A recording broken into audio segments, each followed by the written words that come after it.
Hello, my friend, channel subscribers, and also followers. Welcome on board again into the flight BoomerangSimPilot channel.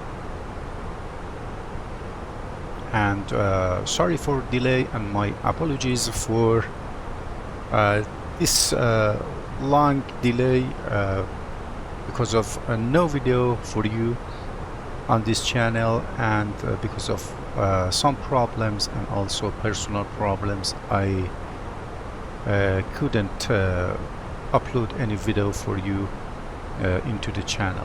But right now we are on board Airbus A320 Pegasus airline, flight number Turk 5546 from Bosnia, Sarajevo airport toward destination Turkey, Antalya in southern part of the Turkish FIR. Today we are on board this beautiful Pegasus airline Airbus A320. Registration code Tango Charlie Delta Charlie Echo, and cruising at an altitude of 37,000 feet. The weather was not perfect during departure, but right now is smooth, although I expect within 190 mile ahead over the point of redup, expect some moderate turbulence. Okay, today we are going to discuss one of the most important concepts in Airbus operation, which is the Airbus golden rules for the pilots.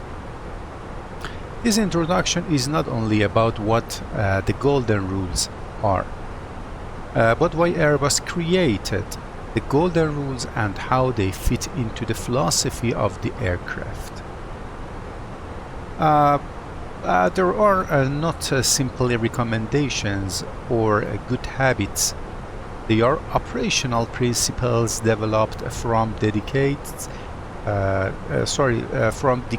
and many years of Airbus experiences, accident investigations, simulator training, and also experience of line operations. Actually, the purpose of the golden rule is very simple: to help crew maintain situational awareness, manage automation correctly, and avoid the chain of events that can lead to undesired aircraft state. Whether you are flying an A320, A330, 340, 350, and 380, these principles remain fundamentally the same. Let's go through them one by one and discuss not only what they mean, but how they apply in the real cockpit.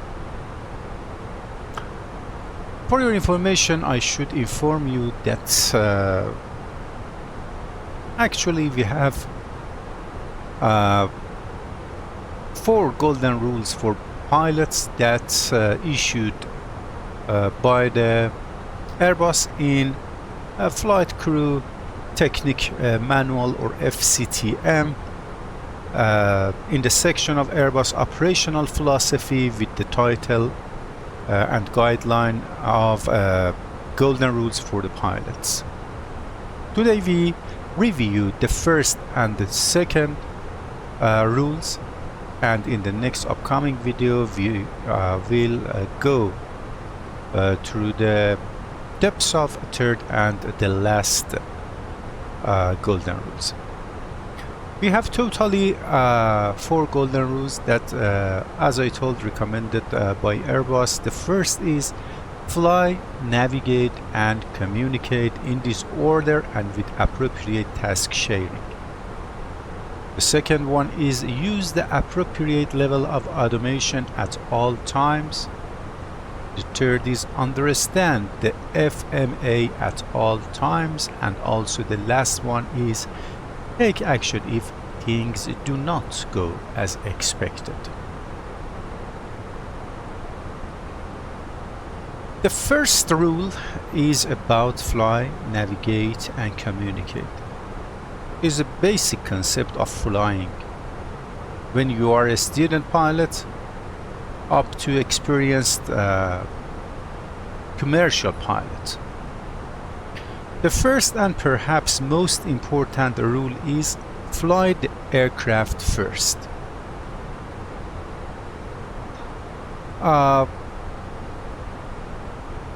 No checklist, no ATC instruction, no FMS programming task is more important than controlling the aircraft.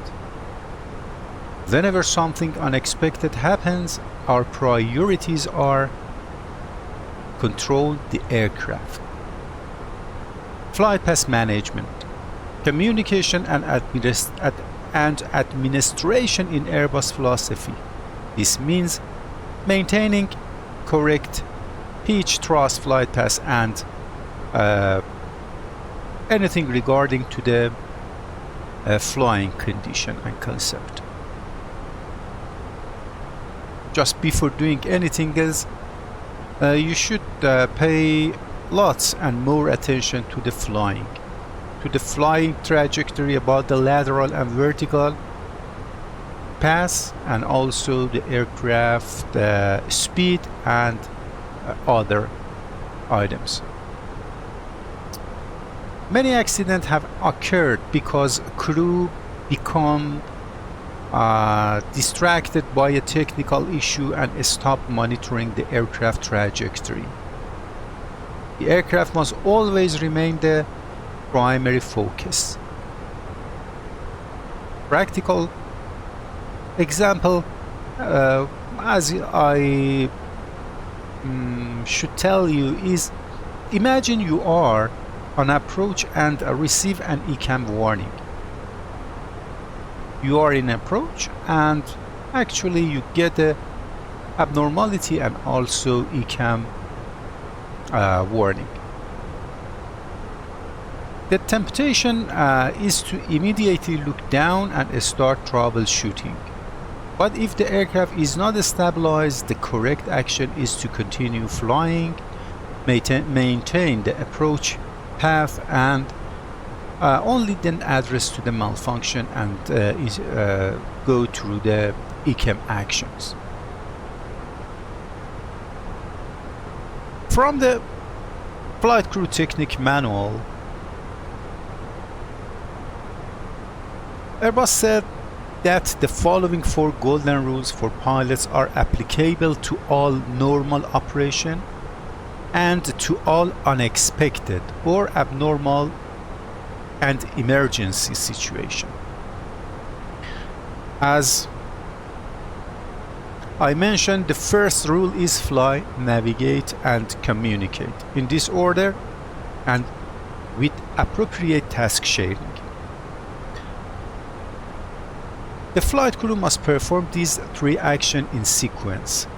First fly, then navigate, and finally communicate.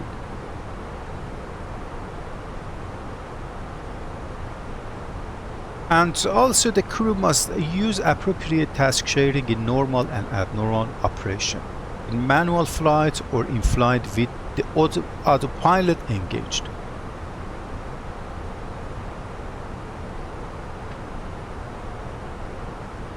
In the cockpit, 2 persons controlling the aircraft.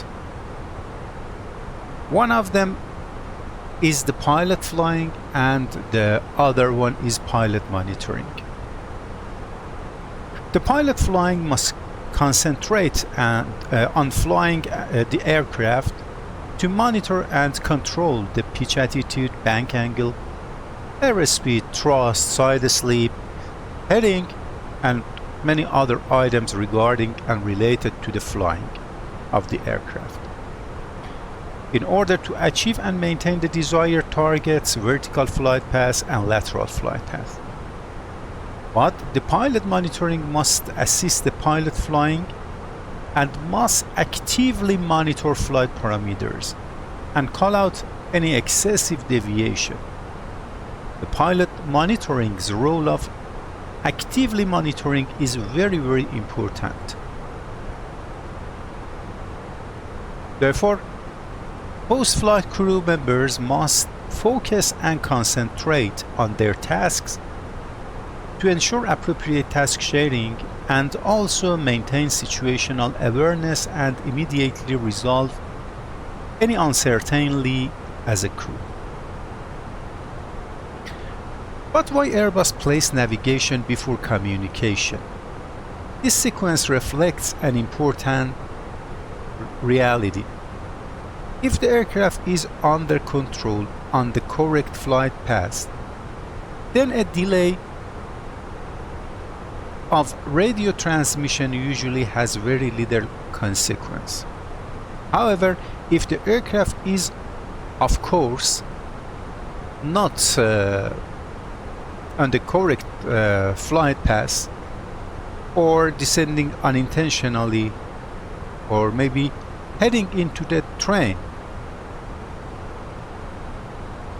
deviating from cleared aerospace and desired altitude, no radio transmission can compensate for that. This is why navigation comes before communication.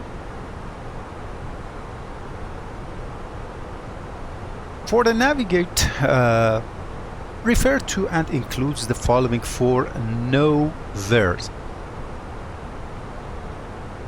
Let's assign to the crew about the turbulence and also approaching into the clouds.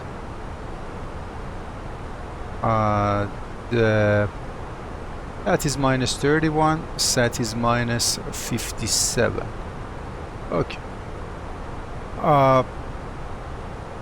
Airbus recommended for the navigation all the way the pilot should know 4 wheres. That's or know where you are, know where you should be, know where you should go, and know where the weather, terrain, and obstacles are. All the way you, as a pilot or co-pilot in the cockpit, you always ask yourself that where you are, where you should be, where you should go, and where the weather, terrain, and obstacles are. For the communication, the communicate involves effective and appropriate crew communication between the pilot flying and the pilot monitoring, flight crew and air traffic controllers, flight crew and the cabin crew, flight crew and the ground, or maybe ground crew or ground engineers. But the communication according to Airbus recommendation and also aviation law should be effective, and Airbus says here that communication enables the flight crew to safely and appropriately perform the flight and enhance situational awareness. To ensure good communication, the flight crew should use standard phraseology and applicable callouts. That's very important. If you going out of standard phraseology, or you do not applicable callouts you do not use, you have to overtalk during your commands, overtalk during your talking with each other, and also all the time you have to overtalk to each other between two crew. The key is standard phraseology usage and also the applicable callouts. But at the end of the first golden rules, which is fly, navigate, and communicate. Airbus strictly recommend that the flight crew must therefore always keep in mind the key message. The key message is always fly the aircraft, fly the aircraft, fly the aircraft.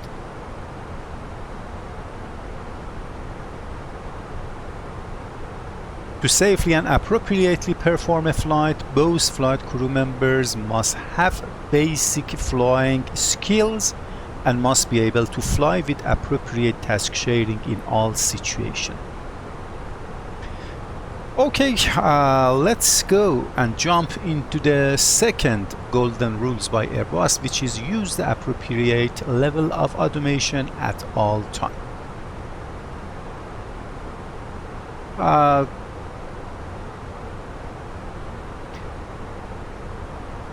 Airbus aircraft provides multiple levels of automation. The key is not the use maximum automation at all time. There is no recommendation that all the way the pilots use the maximum automation, but the key is to use the level that best support the situation.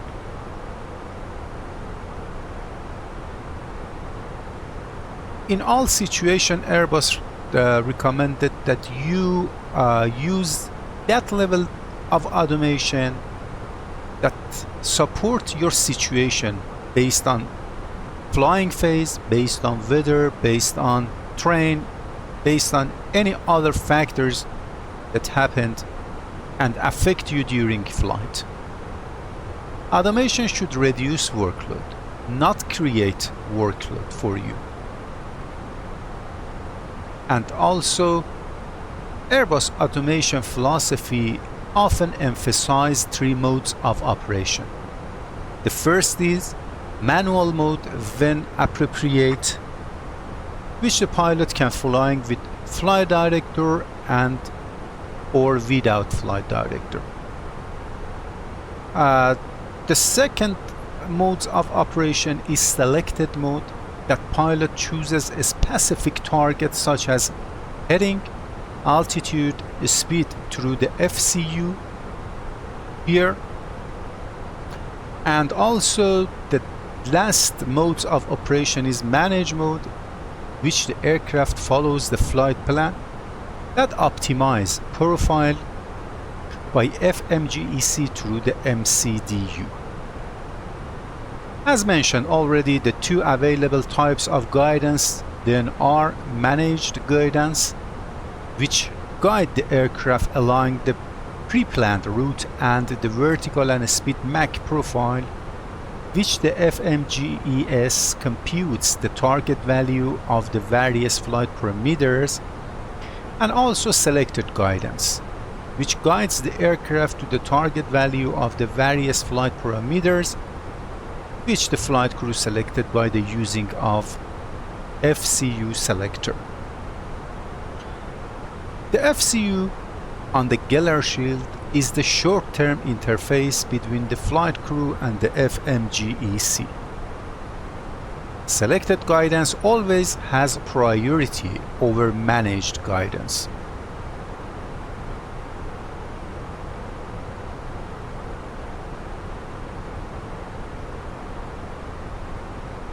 The crew should continuously ask, is the automation helping me, or am I spending more time managing it than flying the aircraft? But remember, as an important concept, that a highly automated aircraft can still be manually flown.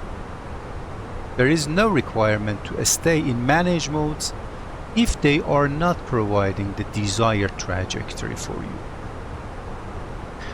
Another key question is, which level of automation keeps me ahead of the aircraft while maintaining the best situational awareness? That's a very important question.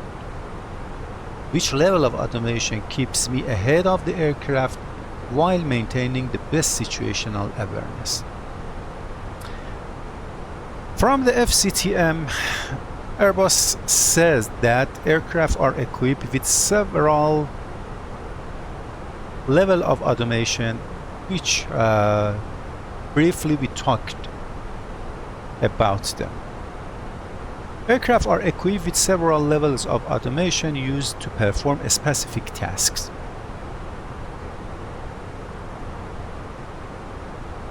And also,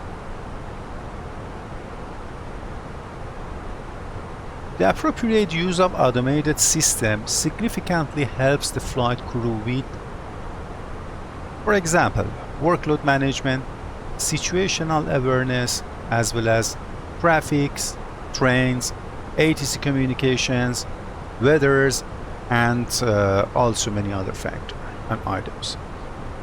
The flight crew must at all times perform both of the following. The first one is determine and select the appropriate level of automation that can include manual flight, and the second, understand the operational effect of the selected level of automation. Let's go through the two examples. The first one is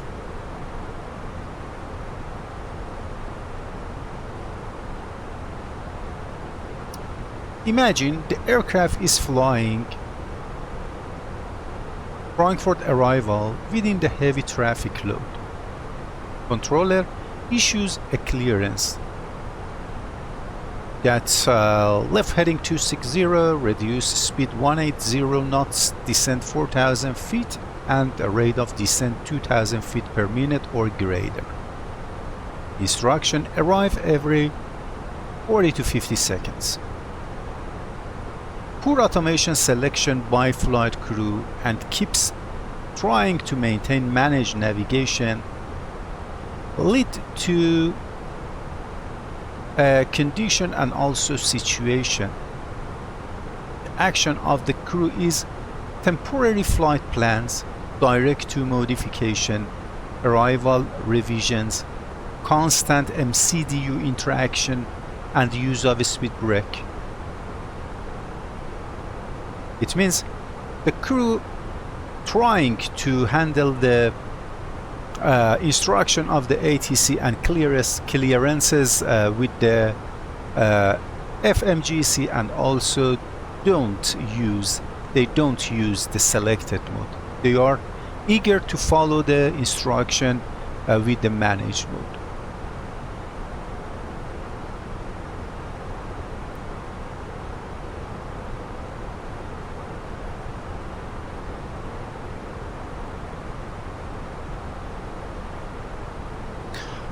The consequence of these actions are they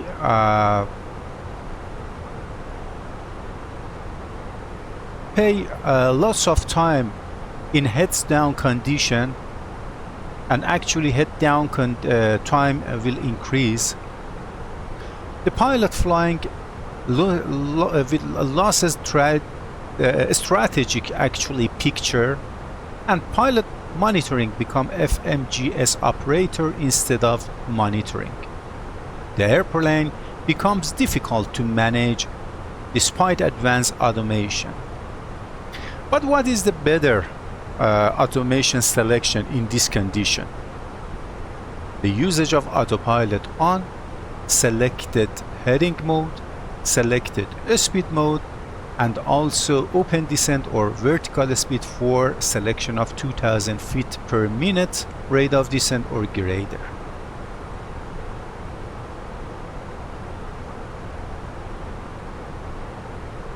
In this condition, aircraft follows ATC instantly, FCU becomes primary interface, both pilots remain head up, and the aircraft is simpler but operationally more effective.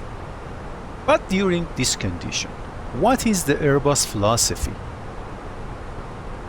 The Airbus philosophy in this condition is the FMGS is no longer driving the operation, and selected modes become the appropriate level of automation.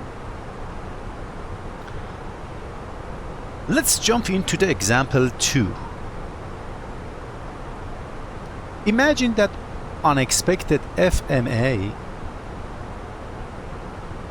behavior during approach happened. Crew are flying in managed, selected, and approaching an ILS. They expect the modes.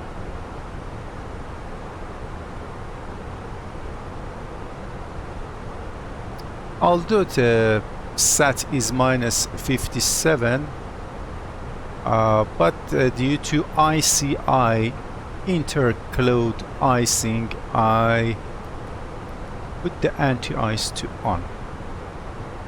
Engine anti-ice. The crew expect during this descent to capture the glide stop and finally ILS. They expect they are in descent mode, and the next behavior of the auto flight system will be GS star and then GS. But instead of that, flight crew experiencing alt star then alt. Aircraft levels unexpectedly. Because of poor automation selection, crew tries to solve the mystery while remaining in complex automation. They ask each other and the question begin, why didn't it capture? Check the performance page, check the rod nav page. Maybe it is a constraint. Maybe approach wasn't armed. The aircraft continues toward the approach while the crew diagnoses automation. This is a classic automation trap. But what is a better automation selection? And what is the better action by the crew? Immediate simplification and action. For example, select heading, open descent, check and set an other altitude, go through the selected speed mode, then re-establish into position, energy gain and energy management performed, and you got the situational awareness. Then determine why the mode changed, whether approach should be configured, and only after understanding the situation should automation be increased again. But what Airbus philosophy said in this condition?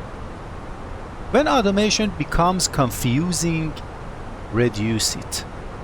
Do not add more automation to solve automation confusion. Whenever in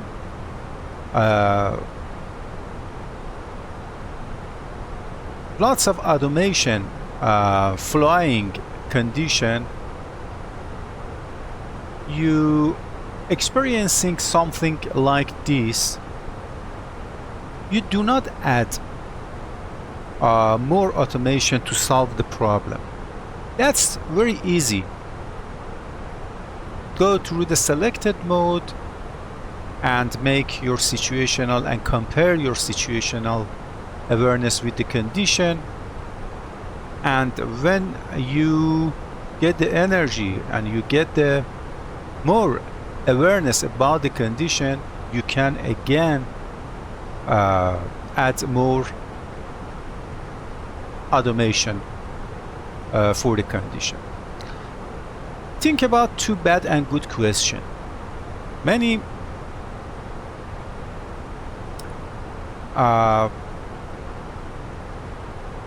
senior pilots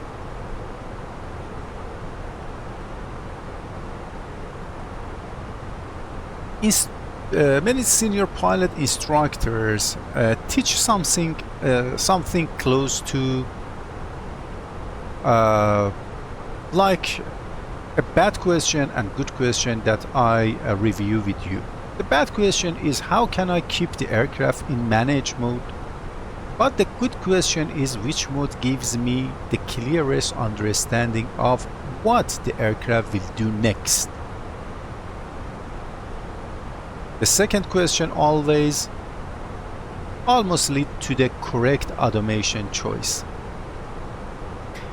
Okay, the two golden rules for the pilot by Airbus covered. The first was fly, navigate and communicate in this order and with appropriate task sharing. The second was use the appropriate level of automation at all time. The third and last one we'll cover in the next upcoming video, but always remember that an Airbus pilot should never become a passenger of the automation. I repeat again, an Airbus pilot should never become a passenger of the automation. Whenever you feel bad or you experience something not in a good behavior with the aircraft in the full automation condition, just take it manual or maybe decrease the level of automation, go through the selected mode. An Airbus pilot should never become a passenger of the automation. Okay, thank you for joining me on board this flight, and wish you a safe sky. Just sit back, relax, and enjoy the ride. See you in the next video, and again, thank you very much for choosing BoomerangSimPilot and watching this video. If you do not subscribe the channel yet, it was my pleasure to having you on board BoomerangSimPilot channel, and please subscribe and hit the bell to notify you for the upcoming and also next videos. Have a nice afternoon, and see you in the next videos.